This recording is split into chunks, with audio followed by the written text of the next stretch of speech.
سب تعریف اللہ ہی کو ہے جس نے اپنے محبوب بندے محمد صلی اللہ علیہ وآلہ وسلم پر یہ کتاب نازل کی اور اس میں کسی طرح کی کجی اور پیچیدگی نہ رکھی، بلکہ سیدھی اور سلیس اتاری تاکہ لوگوں کو عذاب سخت سے جو اس کی طرف سے آنے والا ہے ڈرائے، اور مومنوں کو جو نیک عمل کرتے ہیں خوشخبری سنائے کہ ان کے لیے ان کے کاموں کا نیک بدلہ یعنی بہشت ہے جس میں وہ ہمیشہ رہیں گے، اور ان لوگوں کو بھی ڈرائے جو کہتے ہیں کہ اللہ نے کسی کو بیٹا بنا لیا ہے۔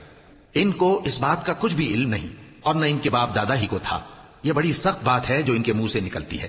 اور کچھ شک نہیں کہ یہ جو کچھ کہتے ہیں محض جھوٹ ہے۔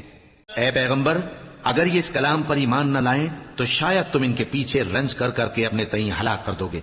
جو چیز زمین پر ہے ہم نے اس کو زمین کے لیے زینت بنایا ہے تاکہ لوگوں کی آزمائش کریں کہ ان میں کون اچھے عمل کرنے والا ہے، اور جو چیز زمین پر ہے ہم اس کو نابود کر کے بنجر میدان کر دیں گے۔